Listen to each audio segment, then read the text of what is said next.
So, DJ Superjam, when you go for a gig or when you go out to play a gig, how do you actually prepare for it according to what the gig is? Like, say, you're going to play for grown folks versus I heard one day that you played for even a preschool prom. So, how do you prepare for those type of gigs? Well, first thing what I do is I make the people that are doing the party give me what they need. I say, so send me a list of songs that you want me to play. I make sure I play. And then they'll send me a list, sometimes a gigantic list with 50 songs or whatever, and I'll look at what I have and what I don't have, and I'll go and download that. So I have everything there. And the good thing about it is after I do the work, which takes hours sometimes just to find all the songs, download the songs and so on, but I get to keep that afterwards, so it's not lost. And then the next time I do a similar gig, then I can play those songs again. Like I've done some high school parties. In high school I've got to play just all up and down the spectrum of commercial music, hip hop, rock, oldies, whatever. Okay, so what you're saying is that for like for those gigs, you're creating crates.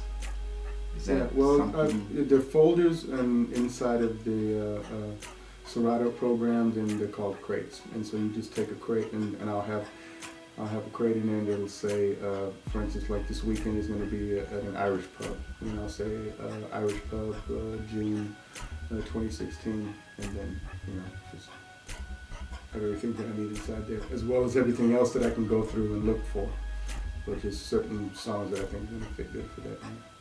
Okay, and now when you're on a gig, how do you keep up your positive energy when you don't see, maybe if you don't see any people out on the floor?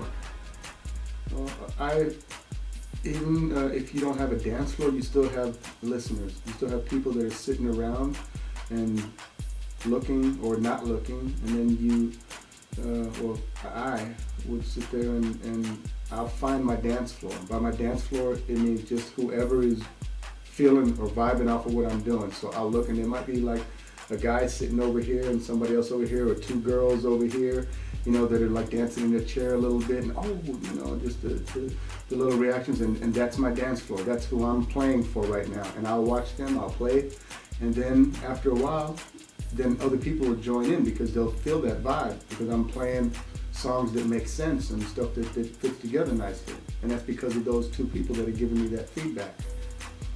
Okay, got you. So,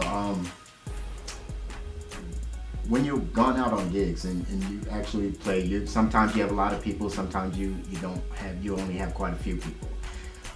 What were some of the larger gigs you played for and the smaller ones? I played for a bartender before and a waitress. That was the smallest gig. I've played at a festival before with 20,000 people.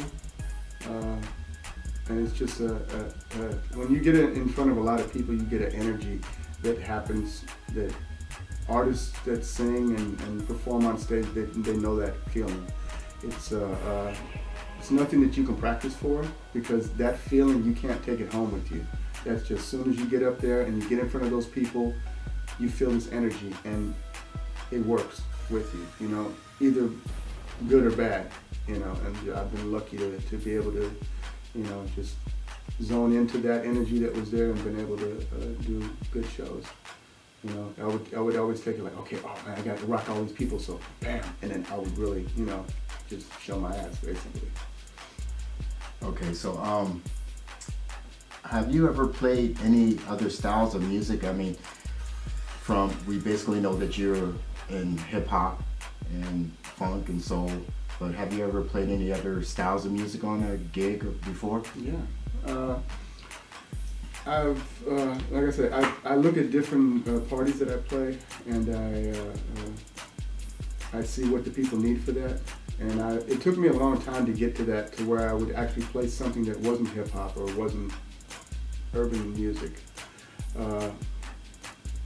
When I started playing and would play old school rock music or this and that, I really started opening my mind on it, and I would see different things that I could do with that music, especially when I was playing in a place like an Irish pub. It was an Irish pub, which was so cool because you don't just go in an Irish pub and play Irish music. It's not that. You have different people, all different races, all different styles, and it's all merged together.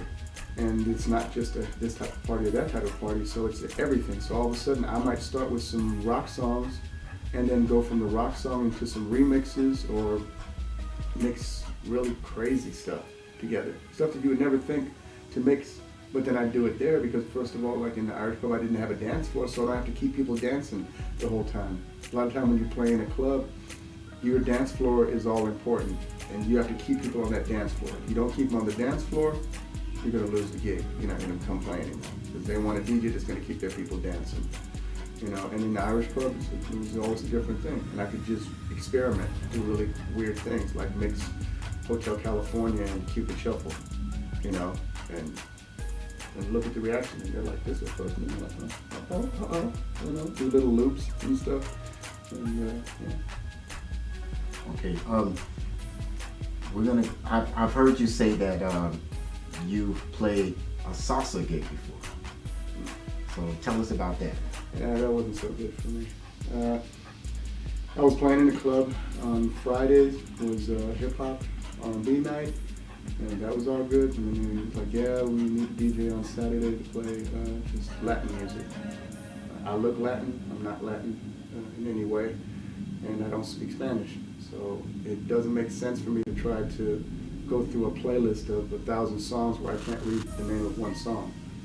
And I might have 10 or 20 songs that I know I've played before and that are marked, you know, and I just had a bad time with it, you know, so I was like, okay, that's not my lane, can't go out of my lane.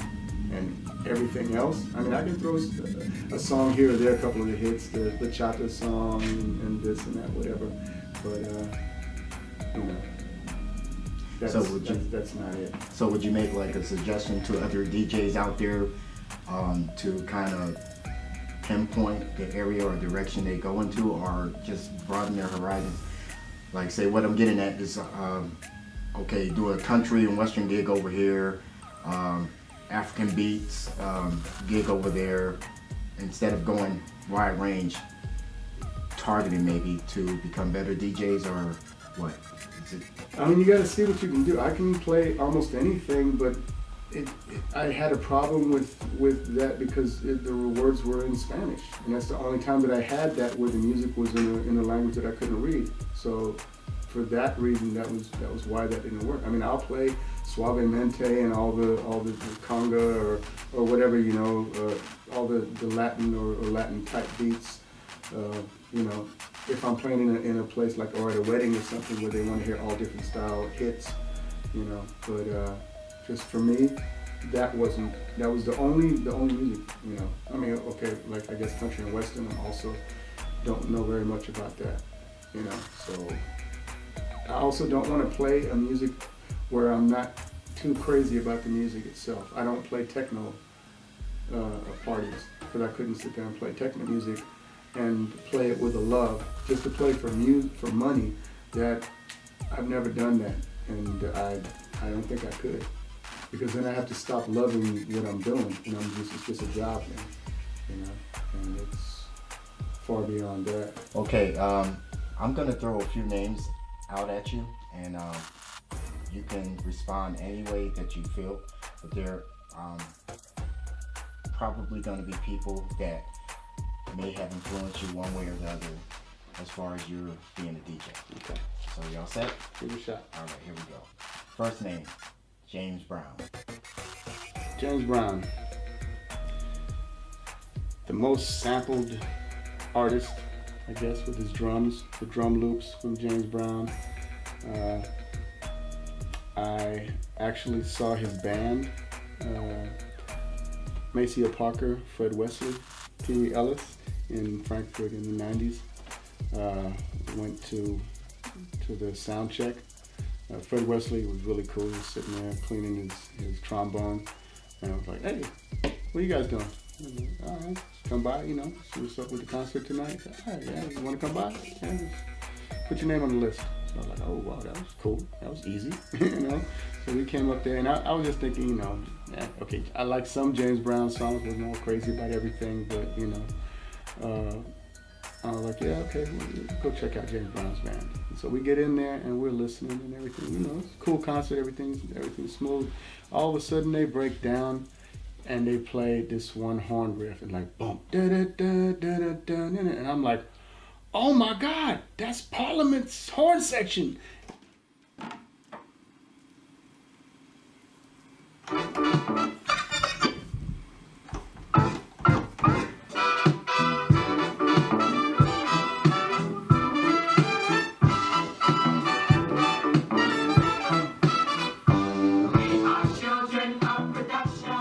And it bugged me, and then I reflected back to seeing Fred Wesley and the Horny Horns written down on the Parliament records, and I was like, oh man, it's the same group.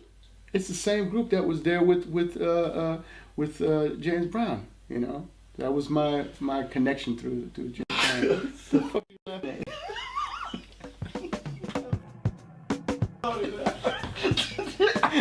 I already know. The horny horns.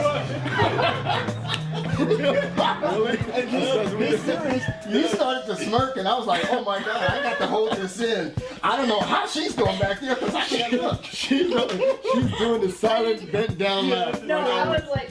It triggered the same in her, man. I was like, didn't he just say that? Yeah. He said it with a straight face. But that was because I didn't think about anything else. Because you know it like that. Fred Wesley and the Horny Horns.